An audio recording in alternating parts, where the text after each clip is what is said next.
E aí, pessoal, bem-vindo a mais um podcast do esporte. Hoje um podcast do Brasileirão. Primeira rodada, estreia do Brasileirão com muitas emoções, né? Jogos emocionantes, né? Teve treinador demitido já, Alberto Valentim do Cuiabá já se foi. Justificativa oficial do clube é que a contratação do Valentim foi um erro, né? Que ele deveria ter sido mandado embora há muito tempo, tá? E que o time não tinha padrão de jogo, enfim, fato é que o Cuiabá foi campeão estadual invicto muito me questiono, não só eu, como acho que muita gente, se não todos, pelo menos 99,9% do, do pessoal futebolístico deve estar se questionando essa justificativa dada pelo, pelo Cuiabá. Enfim, né, agora existem regras, tá? Não, eu não discuti muito sobre isso, né? Até porque eu não estava gravando podcast, mas hoje existem regras em relação à troca de treinadores, tá? No Campeonato Brasileiro. Então o Cuiabá que se cuide, tá? O Cuiabá que se cuide, veio para a Série A aí com muitos méritos, chamou muita atenção e o que me parece agora é que tudo isso, campeão estadual invicto, né? E tá me parecendo um certo estrelismo dessa gestão do clube, tá?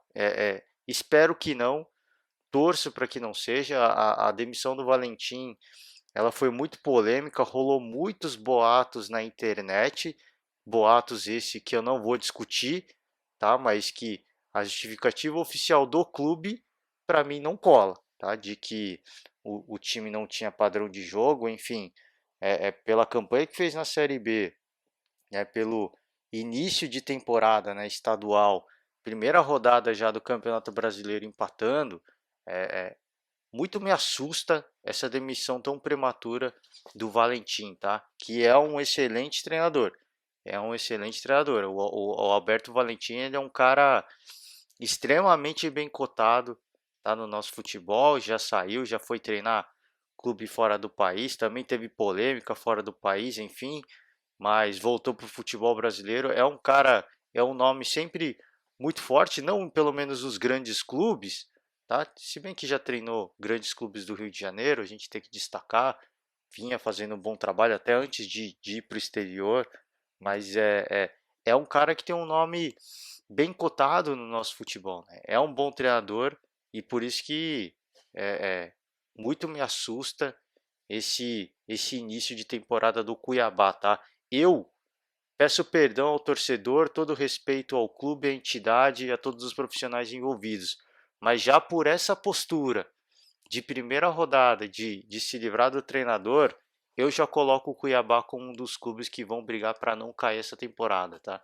É um dos clubes que vão brigar para fugir do Z4, se não um dos clubes rebaixados de novo, tá? E não porque veio da Série B, porque o estadual é fraco, não estou entrando nada disso, tá? É porque essa pataquada, desculpa o termo aí se for ofensivo para alguém, de primeira rodada do Campeonato Brasileiro, você me desculpe, cara, é de um amadorismo que para mim não cabe no futebol, tá? Não cabe na Série A do, do futebol brasileiro. É dirigente que acha que é dono de clube, que sabe mais que treinador, e tá aí o resultado, tá? Independentemente do que tenha acontecido, né? Se ele jogou água na cara do presidente, né? Que é um dos boatos que vem veiculando, eu acho que o presidente tem que ser mais maduro que isso, tá?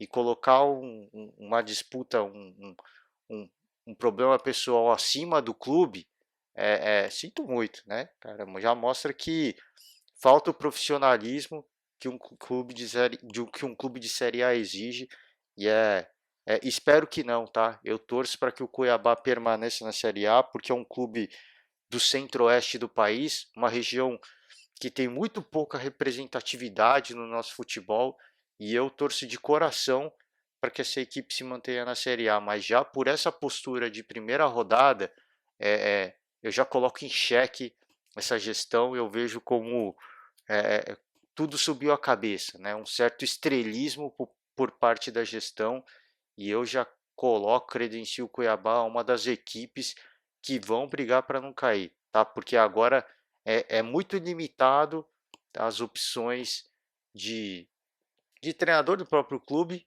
né? Opções disponíveis, acessíveis para uma equipe que tem restrições financeiras. E se esse projeto não der certo, o projeto já foi por água abaixo, né? Já começa por aí. Se esse segundo projeto não der certo, tá? Aí não vai poder trocar de treinador e aí vai ser pior ainda. Então, meus parabéns, tá? Gestão do clube aí por esse belíssimo trabalho com toda a ironia do mundo, tá? É lamentável, tá? O futebol brasileiro é lamentável, tá? Você começar um campeonato brasileiro falando de novo, tá? Sobre troca de treinadores, essa falta de profissionalismo, essa falta de respeito, repito, independentemente do que tenha acontecido, tá? Porque ao que parece assuntos pessoais entraram dentro dessa decisão. E eu acho que isso não cabe, tá? Quando você trata de, de trabalho, tá? De profissionalismo.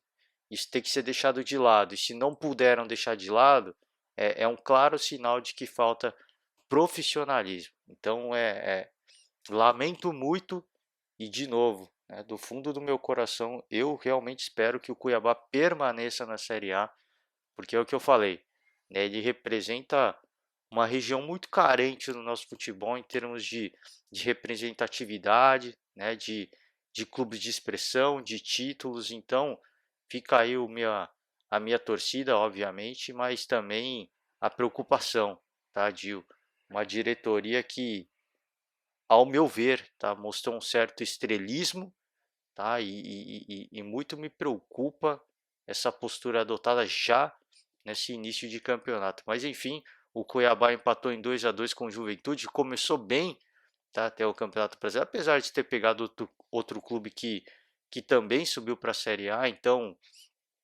os mais conservadores dirão que pegou uma equipe de mesmo nível, um empate deveria ter vencido, no caso, né? O empate não foi bom.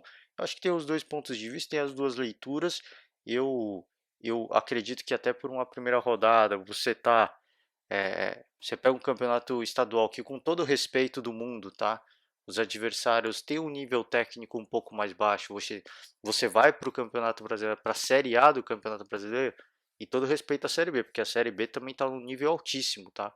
Mas você jogando uma Série A de Campeonato Brasileiro, o nível aumenta muito, tá? O adversário é muito mais cascudo.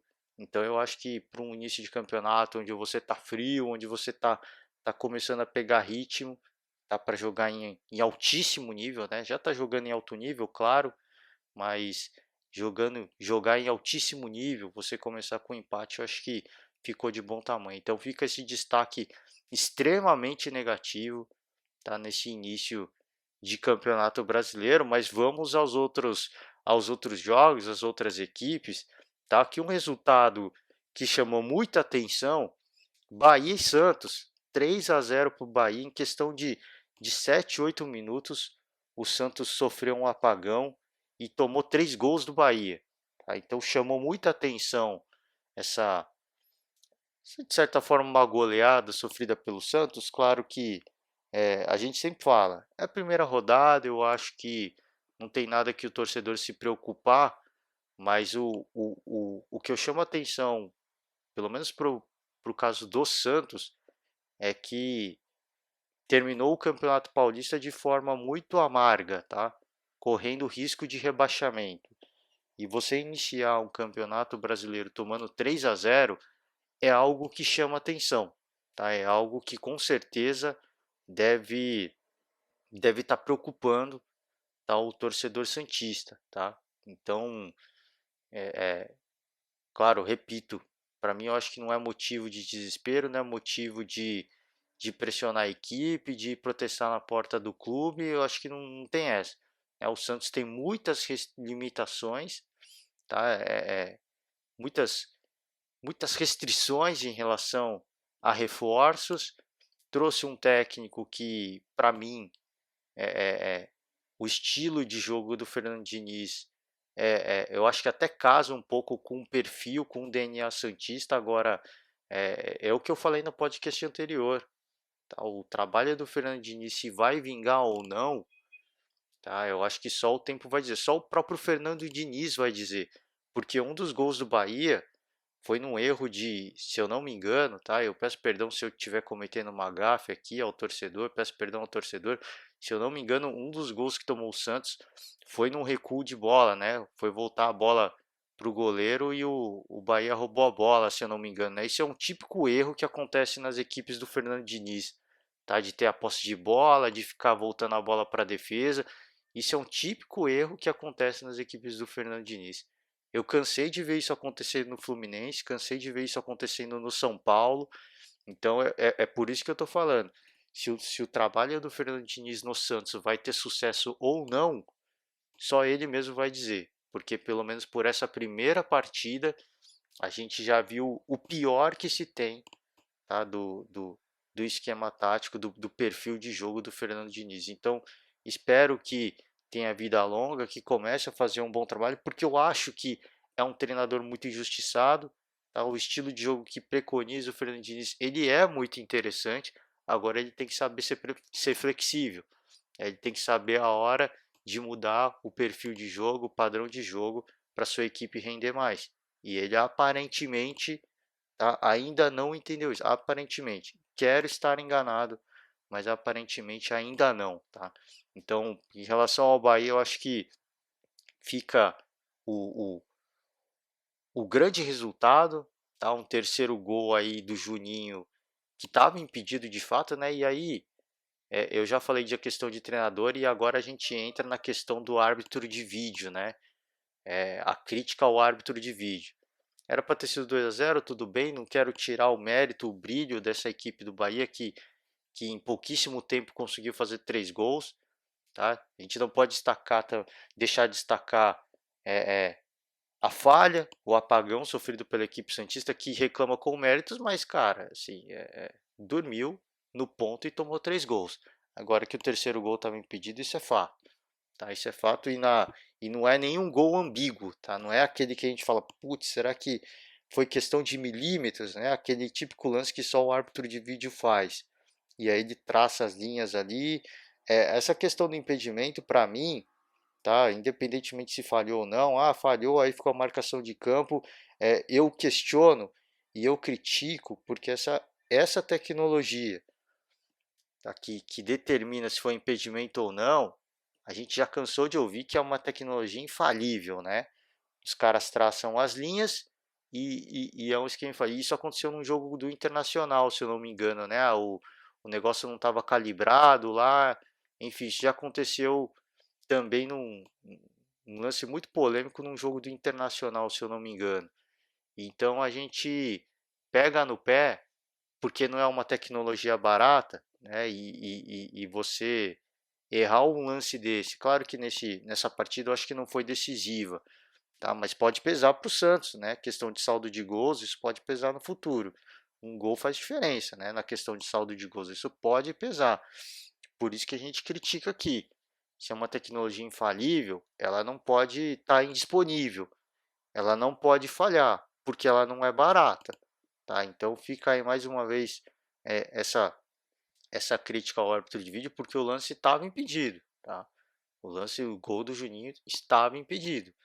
Agora, aí tem toda aquela questão, né? Putz, não funcionou, ficar a marcação de campo. Eu acho que em relação à decisão de gol, independentemente se for errar ou não, acho que fica esse ponto também a se destacar, né? A decisão tem que ser rápida, né? Se o negócio não funcionou, ok, é vida que segue, é um erro, claro, mas que não fique segurando o jogo por vários minutos, né? Então isso acho que é uma outra coisa que a gente destaca e, e o que chama atenção naturalmente é o resultado, né? O placar é extremamente elástico que sofreu o Santos aí, o grande mérito do Bahia, claro, que junto com o Bragantino lidera o Campeonato Brasileiro agora, não só pela vitória, mas pela quantidade de gols.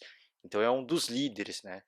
Um grande resultado. Eu acho que só não foi o melhor resultado porque o Bragantino fez 3-0 fora de casa, né, contra a Chapecoense. Por isso que eu acho que não foi o melhor resultado, mas foi um grande resultado. Até pelo adversário que pegou, foi um grande resultado. Tá?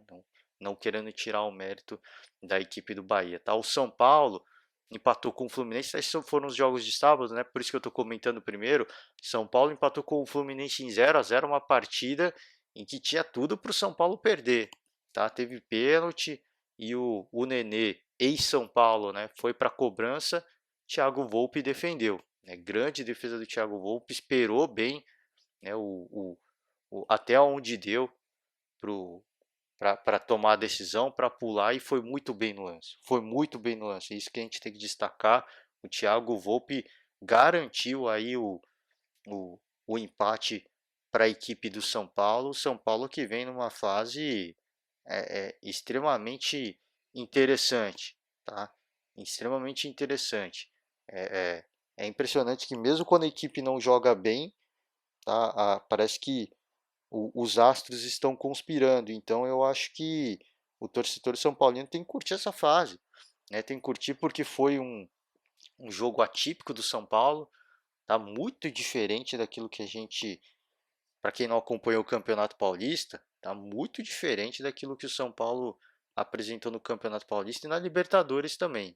Tá um time bem abaixo e o empate eu acho que ficou de bom tamanho para o Fluminense, óbvio, fica um gosto de certa forma amargo, porque poderia ter saído com 3 pontos numa partida fora de casa. Muita gente fala assim, mas é a primeira rodada, cara, mas é um jogo fora de casa e, e 3 pontos que podem vir muito bem a calhar, tá, ao longo da competição. Então acho que fica até para o torcedor do Fluminense fica até um gosto meio amargo, tá? Mas que fase do São Paulo, né? Acho que a gente tem que destacar isso. Até quando as coisas não dão certo para o São Paulo, o time não joga bem, elas acabam dando certo no final. Então o grande mérito do Thiago Volpe que fez uma grande defesa, tá? Ele ele esperou até onde deu e conseguiu ser muito feliz, tá, na defesa, na cobrança de penalidade. O outro placar que chamou um pouco a atenção da gente, Atlético Mineiro Fortaleza, tá? Todo respeito ao Fortaleza, mas você vencer do Atlético Mineiro no Mineirão, tá? Em Minas Gerais, ainda mais o time do Atlético Mineiro, que é tido como um dos grandes favoritos à disputa do título do Campeonato Brasileiro e foi vítima do Iago Pikachu. O Atlético sai na frente com o gol do Hulk e o Iago Pikachu foi o algoz, né? Ele fez os 2 gols do Fortaleza, do empate e o da virada, e o Fortaleza sai com um grande resultado de Minas Gerais, mas um grande resultado. Por isso que a gente fala, né? Essa primeira rodada, às vezes a gente fala assim, cara, não é motivo de desespero, não é motivo para crise, porque é a primeira rodada. Mas é a rodada em que você tem que se aproveitar, né? Porque os seus adversários, naturalmente, estão um pouquinho mais lento. Às vezes estão poupando, às vezes estão em marcha lenta, estão em banho-maria, porque é início de temporada, porque justamente estão com essa mentalidade. É só a primeira rodada, gente. Não tem motivo para desespero.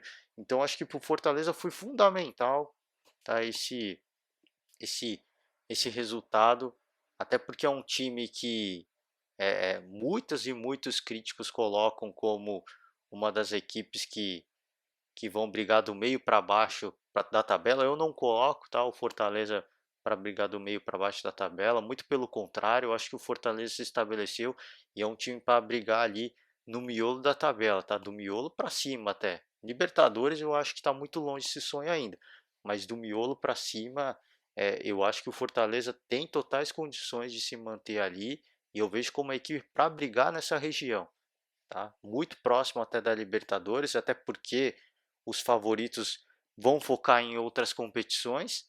Então eu acho que o Fortaleza é uma equipe que vai dar trabalho, vai incomodar ali no meio.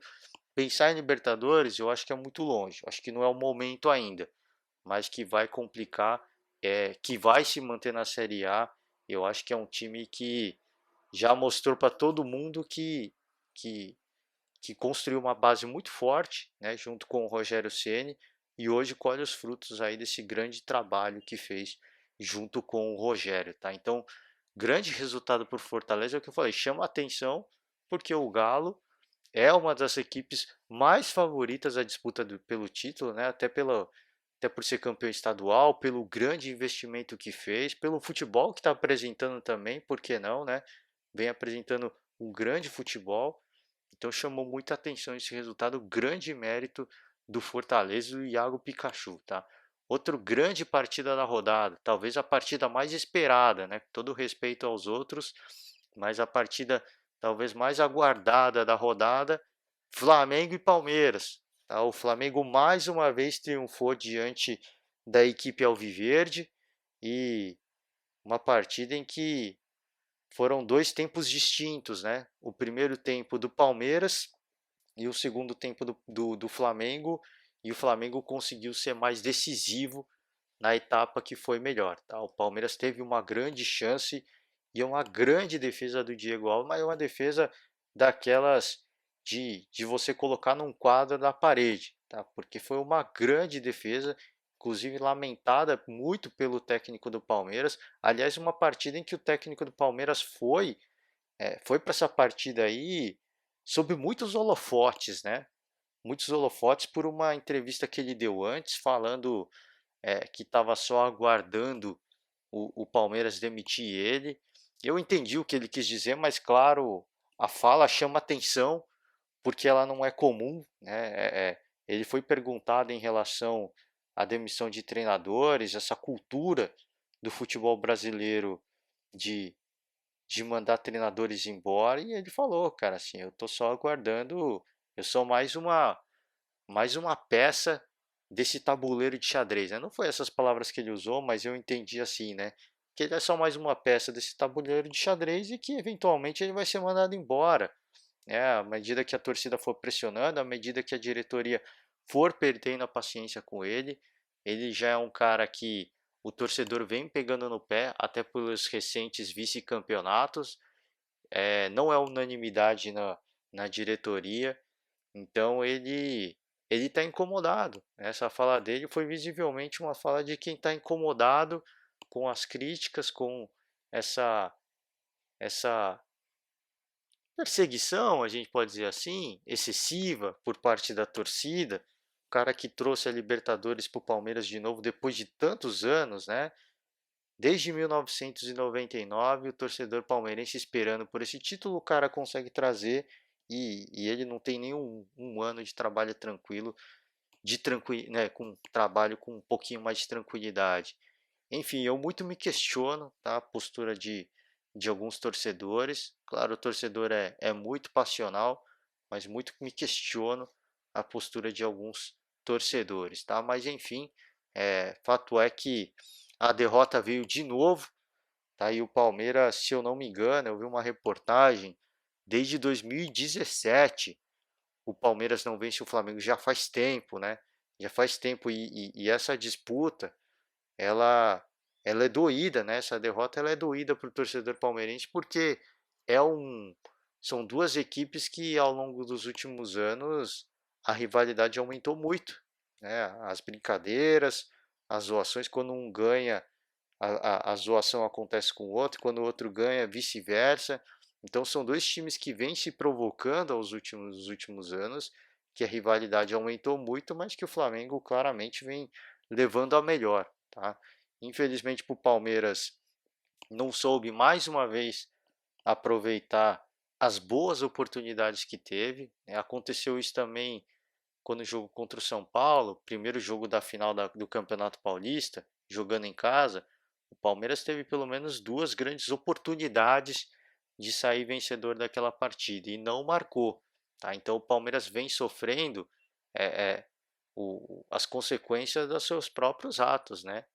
De não ter a competência de marcar o gol quando a oportunidade se apresenta. O Palmeiras tem um estilo de jogo que muita gente vem criticando e eu não critico, tá? Porque é um estilo eficiente. E foi assim que o Palmeiras ganhou Libertadores e Copa do Brasil. Então eu não critico esse estilo de jogo do Palmeiras de ser mais reativo, de jogar no contra-ataque, mas se você vai jogar dessa forma, você tem que ser eficiente. E aí sim eu critico, tá, as peças de ataque do Palmeiras, porque se você vai jogar dessa forma, você tem que ser preciso. Você não pode perder uma grande oportunidade quando ela se apresenta. O Palmeiras perdeu isso na final do Paulista, acabou perdendo o título para o São Paulo, perdeu oportunidades nessa partida aí contra o Flamengo e acabou saindo derrotado. Então é mais uma derrota aí que o torcedor palmeirense vai ter que digerir, mais uma derrota para o Flamengo e, e eu acho que fica aí mais uma lição, né? Não sei, pro Abel, acho que o estilo do Abel, repito, eu não critico, eu acho que é um estilo eficiente. Muita gente vem falando que ele tem que repensar, tem que mudar o estilo de jogo. O fato é que é um estilo muito eficiente, e na Libertadores vem dando muito certo. Né? O cara, o Mister Libertadores, o Rony, né? Ele faz gols na Libertadores como ninguém. Ele só precisa replicar isso em outras competições. Esse que é o grande problema, né? O Palmeiras na Libertadores está sobrando, vem conseguindo ser decisivo, vem conseguindo ser matador, e isso não vem acontecendo em outras competições. Então acho que isso, de certa forma, chama atenção e preocupa o torcedor palmeirense. No lado do Flamengo, no lado rubro-negro, apesar do Rogério vir colecionando títulos, ele também não é uma unanimidade, né? Muitos torcedores pegam no pé do Rogério pelo padrão de jogo, né? Que não é uma unanimidade. Né? A gente também tem que ressaltar isso. Não dá só para elogiar, claro que 3 títulos é algo expressivo, mas a gente também tem que fazer jus à crítica de alguns torcedores. E eu faço jus em relação aos que criticam o Abel Ferreira, de que precisa abrir o olho, de que é, é, precisa tomar um certo cuidado, porque, repito, o Palmeiras, pelo menos se a gente pensar em Campeonato Paulista, foi mais equilibrado, mas se pensar em Recopa e Supercopa do Brasil, o título estava na mão do Palmeiras, né? Então não dá para perder isso. E o Rogério Ceni tem, para mim, né, o melhor elenco é questionável, né? Existe aquela discussão se é o Palmeiras, se é o Flamengo. Eu eu acho que tem o melhor time titular o Flamengo, tá? Elenco, acho que aí é o conjunto de titulares e reservas. Agora o Flamengo, para mim, tem a melhor equipe titular do Brasil. E, e você não conseguir fazer o Flamengo jogar os 90 minutos como jogou o segundo tempo nessa partida contra o Palmeiras, eu entendo por que, que o torcedor se frustra e por que, que o torcedor pega no pé do Rogério Ceni. Por isso que não é uma unanimidade, né? Apesar dos grandes resultados recentes, ele não é uma unanimidade, né? E por isso que alguns comentaristas dão aí como muito provável, muito possível, tá? A ida do Renato Portaluppi pro Flamengo, tá? Eu acho, aí opinião pessoal, eu acho que é, um, é uma decisão errônea. Eu acho que o Rogério, nos momentos difíceis, ele conseguiu tirar o melhor dessa equipe. A gente viu nessa partida contra o Palmeiras, passando um perrengue no primeiro tempo, ele conseguiu fazer o Flamengo voltar a milhão no segundo tempo. Então ele é um treinador que sabe muito bem o que tem nas mãos, o elenco que tem nas mãos, e ele sabe muito bem tirar o melhor dessa equipe. Tá? Tem um grande ataque, grandes jogadores de meio de campo e agora junto com o Everton, Diego Alves para mim melhor goleiro junto com o Everton, tá? Eu acho o Everton ainda o melhor goleiro do Brasil, mas o Diego Alves está junto, cara. É um grande goleiro e o que ele vem fazendo nas partidas recentes, principalmente contra o Palmeiras, né? A gente tem que destacar é, é, é da grandiosidade de um goleiro de seleção, sem dúvida nenhuma. Então, o Flamengo titular, para mim, é a melhor equipe do Brasil. Agora, em termos de elenco, eu acho que o Palmeiras tem um pouco mais de recurso, tá? Então, não vou entrar nessa polêmica, mas vamos deixar assim, né? Palmeiras o melhor elenco geral, né? Titulares e reservas, e o Flamengo o melhor elenco titular, sem dúvida nenhuma, tá?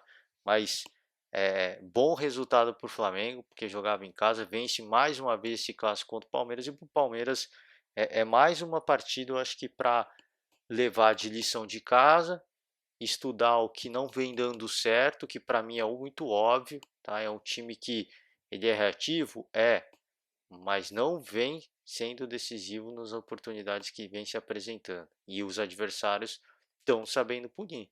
O São Paulo já fez isso e o Flamengo também. Então, é, é, fica mais esse ponto aí, mais essa lição de casa para a comissão técnica do Palmeiras levar e estudar, tá? Outra grande partida da rodada, Ceará e Grêmio, tá? 3-0 para o Ceará, uma partida que parecia que ia ser uma vitória fácil do Ceará. O Grêmio conseguiu buscar o empate e depois, no finalzinho do jogo, o Ceará conseguiu o gol da vitória. Que resultado, né? Que grande resultado, aliás, do Ceará, porque o Grêmio dispensa comentários, né? Campeão gaúcho e, e mesmo com a saída do Renato Gaúcho, parece que a equipe não sentiu, né? E de fato não sentiu, né? Isso se comprova com o título do Gauchão.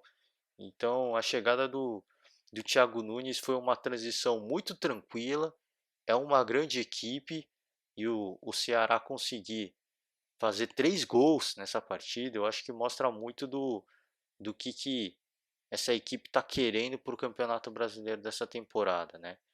Está querendo ir além, né? Assim como eu falei do Fortaleza, o Ceará é uma equipe muito bem estabelecida, é uma equipe que, que eu não vejo, tá, com risco de brigar na parte de baixo da tabela, né? Até porque vem com um excelente treinador, um treinador que sabe tirar o melhor dessa equipe, o Guto Ferreira.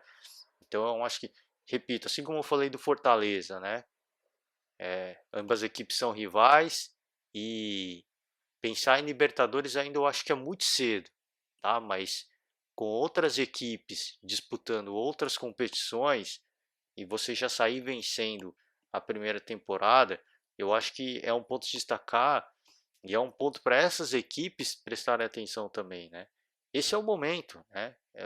O primeiro turno é o momento da gente conseguir arrancar pontos importantes para que aí no futuro a gente possa sonhar. Por enquanto está distante, mas para sonhar precisa fazer isso. Arrancar pontos importantes dessas grandes equipes, né, que naturalmente vão estar focadas em outras competições. Então acho que é, é, é um grande resultado, tá? Um grande resultado conseguiu o, o Ceará para cima do Grêmio, uma partida emocionante, tá? Uma grande partida, uma das grandes partidas dessa rodada.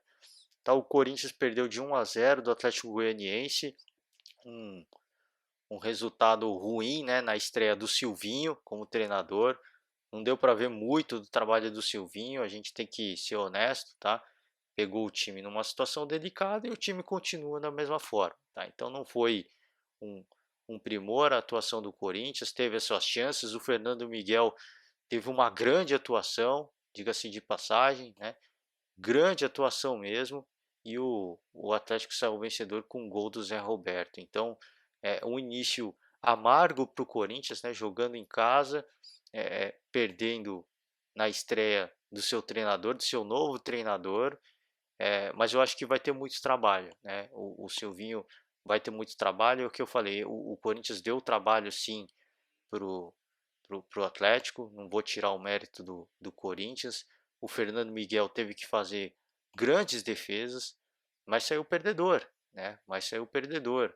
O Silvinho vai ter trabalho para colocar essa equipe nos eixos. Eu acho que é uma equipe que tem potencial demais, né, para aqueles que falam que o Corinthians briga do meio para baixo. Acho que tem um potencial demais para brigar do meio para cima, mas é, é, acho que cabe agora a gente parar e observar, né, o que vai ser esse trabalho do Silvinho. Né, um elenco com muitas limitações técnicas em algumas posições, tem restrições, tem limitações, né, para reforços e é aquela coisa, né? É clichê falar isso, mas é só o tempo vai dizer.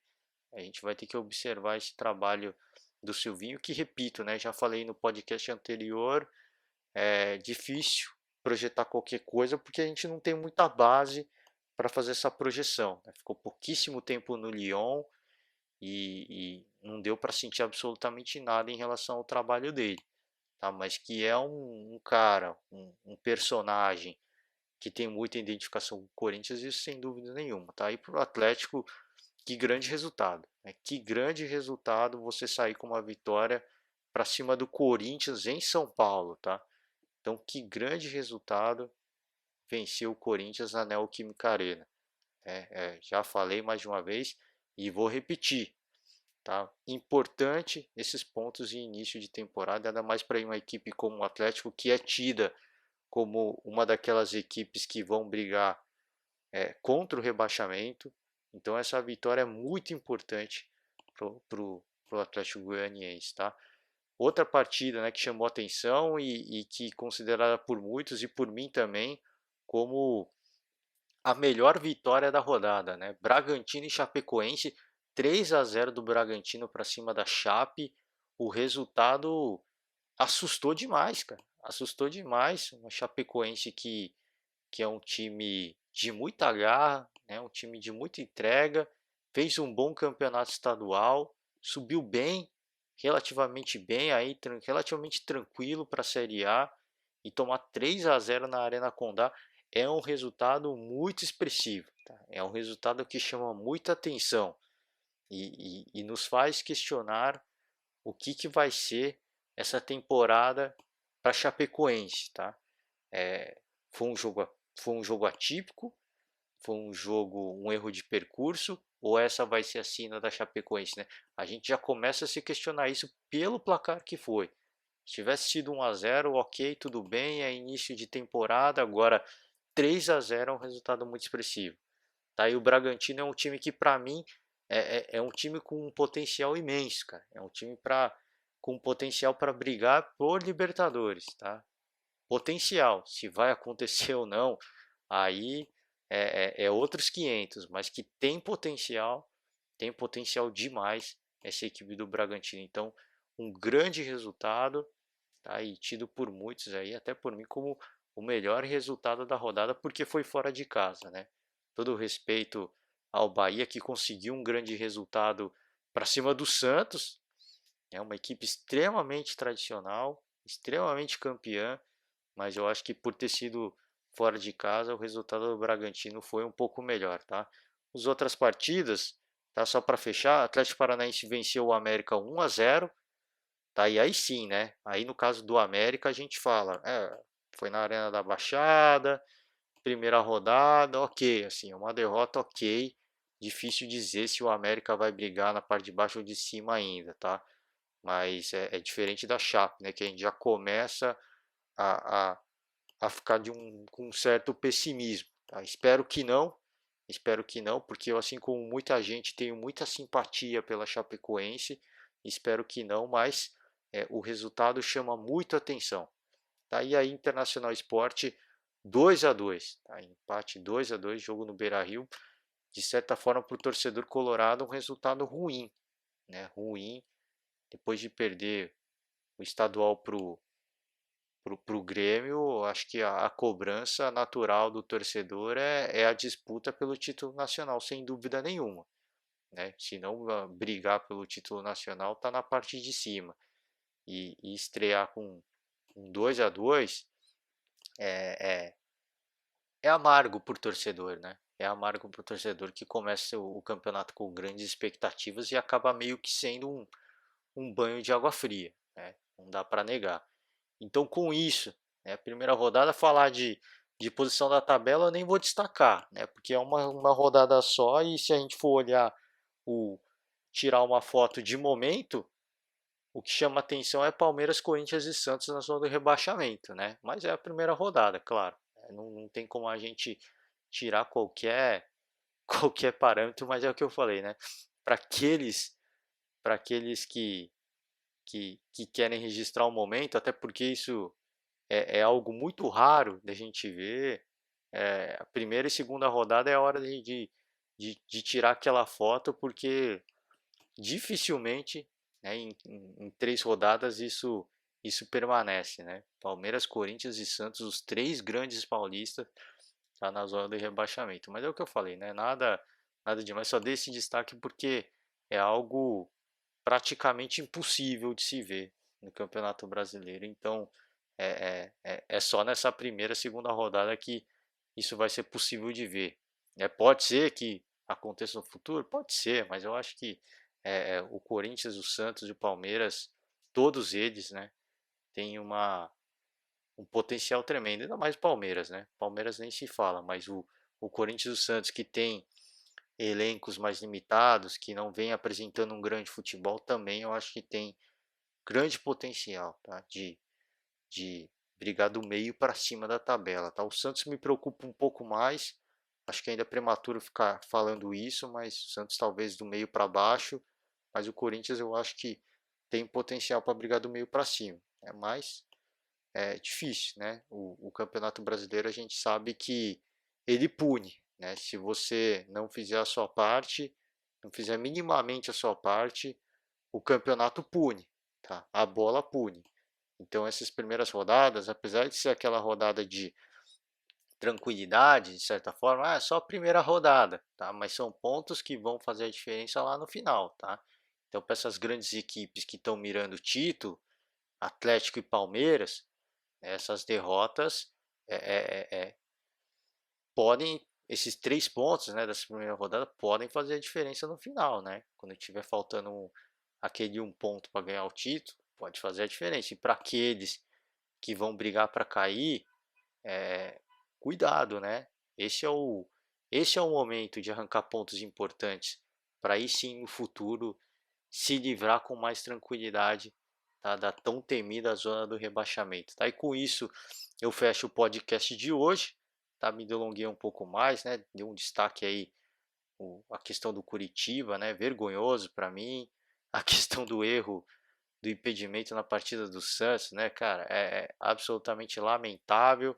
A gente já tem um começo de temporada com tudo aquilo que tem de pior, né, no futebol. Erro do árbitro de vídeo, erro crasso e o árbitro de vídeo não funcionou. Então ele não errou. Não, se não funcionou, errou. Não pode não estar funcionando. Tem que funcionar porque o negócio é caro, tá? Então, se não funcionou, para mim é erro, tá? Então fica esse destaque negativo também, e a demissão do Valentim também é talvez o maior destaque da rodada, tá? Então com isso eu fecho o podcast de hoje. Meio de semana a gente tem partidas da Copa do Brasil, vamos acompanhar. Final de semana outra rodada e é, é, uma polêmica, né? Só para eu dar o último destaque, né, desse podcast de hoje, a questão da Copa América, né? É, chamou muita atenção, a gente foi pego, todo mundo, aliás, né? Foi pego de surpresa o anúncio da Copa América no Brasil, né, nesse ano. A Copa América, para quem não sabe, era para ter sido o ano passado, mas por conta da pandemia, ela foi adiada para essa temporada de 2021. Ia acontecer na Colômbia e Argentina, né, uma sede mista. A Colômbia não tinha condições em virtude de protesto, instabilidade no país. A Copa América foi só para a Argentina. E aí os argentinos desistiram da Copa América por conta da situação da pandemia e, e aí o torneio foi oferecido ao Brasil e num primeiro momento aceito pelo Brasil, tá? Existem discussões ainda que vão acontecer pela repercussão extremamente negativa, mas eu acho que a Copa América de fato vai acontecer no Brasil, tá?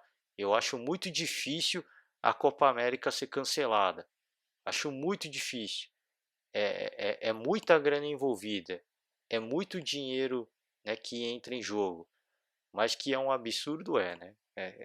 Eu peço desculpas a quem é fã do esporte, a quem é torcedor, mas não tem como a gente ser conivente, não tem como a gente aplaudir esse tipo de coisa, cara. Assim, peço perdão mais uma vez, eu não estou querendo aqui entrar numa discussão política, até porque eu acho que quem tem que discutir política são os políticos, né? Eles estão lá para se digladiarem e ver o que é o melhor para o país. Agora, não deixa de ser um absurdo, né? A pandemia não está controlada no Brasil, não está controlada.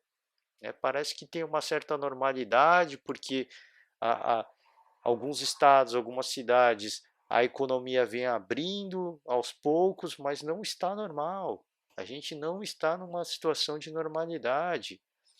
E você abrir o país para delegações, para jogadores que vêm de diversas partes do mundo, você está abrindo, você está expondo o país, a população, a variantes do vírus que a gente não conhece, tá? A variantes do vírus que potencialmente podem causar uma nova onda da doença no país. E eu acho que esse é o grande ponto. É que o país tem capacidade, tem capacidade. A gente está vendo os campeonatos estaduais acontecerem, a gente está vendo o campeonato brasileiro acontecer com uma certa segurança, né? Mas uma Copa América é algo diferente, né? É outras proporções. Tá? É o que eu falei, são jogadores, delegações que vêm de jogadores principalmente, né, que vêm de diversos países do mundo, que vão ter que pegar avião, que vão se expor a situações de risco. Então, muito me preocupa essa decisão. Eu acho que não tem mais volta. Eu acho que o Brasil vai sediar a Copa América esse ano, tá? Eu acho que não. É o que eu falei, é muito dinheiro envolvido, tá, para você cancelar um evento desse tamanho. É que nem a questão da Olimpíada de Tóquio, né? Por muito tempo se falou, vai ser cancelado ou não. Boa parte da população japonesa pede o cancelamento dos jogos, mas os jogos não vão ser cancelados. Não está totalmente fora de cogitação, porque é muita grana envolvida, foi muito investimento que foi feito, independentemente da pandemia ou não, tá? Mas é o que vale mais, o dinheiro ou a vida?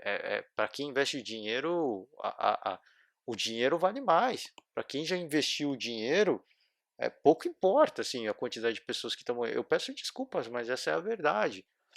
Você imagina você investir bilhões num evento esportivo e depois cancelar, está totalmente fora de cogitação, né? Por isso que a Olimpíada de Tóquio, por mais que acontecesse em bafafá, polêmicas, aquela preocupação de vai ser cancelado ou não, eu tinha certeza absoluta de que não seria cancelado, tá? E se tiver que ser adiada mais uma vez, aí sim eu acho que vai ser cancelado. Aí não tem mais volta, né? Aí sim. Se tiver que ser cancelado, aí eu acho que eles vão cancelar, não. Se tiver que ser adiado, eles vão cancelar. É porque é muita grana para manutenção de arena, Vila Olímpica, né? Enfim, é uma grana que você tem que investir para manter aqueles, aquelas arenas esportivas zeradas, né? Em condições impecáveis. E você adiar mais uma vez é muita grana que vai ser que vai pelo ralo para o evento não acontecer. Então acho que essa é a única hipótese que eu vejo da Olimpíada ser cancelada, né? Mas desse ano acho que não passa. Os organizadores já falaram que vai acontecer, a menos que venha uma super onda. Espero que a gente torce para que não, né? Torce para que não, mas esse vírus já quebrou tudo aquilo que a gente achou de que fosse possível, né? De que fosse impossível. É impossível disso acontecer, aconteceu. Então esse vírus trouxe tudo que tem de pior, né? Do que a gente imaginava que poderia acontecer em termos de saúde pública. Então, difícil dizer, né? Mas eu, se as coisas continuarem da forma como está, é impossível os jogos serem cancelados. E a mesma coisa a Copa América, né? É muita grana envolvida. Se o Brasil se recusar a fazer, eles vão achar um país que vão fazer. Nem que tenha que ser fora da América do Sul, né? Nem que tenha que ser fora, nem que tenha que ser no Catar. Eles vão fazer o evento acontecer. Porque, repito, é muita grana envolvida, né? Já fizeram a Libertadores na Espanha, né? Então, eu não acho nenhum dos absurdos que, se eventualmente o Brasil desistir de sediar o torneio, que esse torneio vai acontecer em outro continente, tá? Não é nenhum absurdo. Então, acho que vai acontecer, eu só acho preocupante, tá? O Brasil ter aceito de forma tão rápida sediar esse evento, sendo que o país não está numa situação muito tranquila, não. Né? A gente viu uma situação de aparente calmaria, mas os números de infectados de mortes estão muito altos, tá? Apesar de parecer que não, os números estão altíssimos. É por isso que eu me preocupo, né? Me preocupo em relação às delegações que vão vir para cá, tá? Que potencialmente podem trazer novas cepas do vírus que podem trazer uma nova onda da doença no país, tá? Então é por isso que eu me preocupo muito, mas a gente vai seguir acompanhando, né, as cenas dos próximos capítulos aí, o que vai acontecer, se vai ser no Brasil, se não vai. Eu acho que vai ser no Brasil, mas só o tempo vai dizer, né? A repercussão foi extremamente negativa e, e de repente pode ser que não aconteça no país, no Brasil, tá? Mas vamos seguir acompanhando. Com isso, agora eu fecho o podcast de hoje. Quero desejar para todo mundo uma ótima semana, tá? Vamos acompanhar o futebol aí desse meio de semana, a próxima rodada do Brasileirão e semana que vem a gente está de volta. Beleza, galera? Valeu pelo retorno aí, né? Vamos retornando aos poucos, né? Quem puder, volta a acompanhar o podcast. Não sei que a gente ficou muito tempo parada, mas dá essa força pra gente. E valeu pelo carinho aí de quem puder acompanhar. Um forte abraço e até a próxima. Tchau.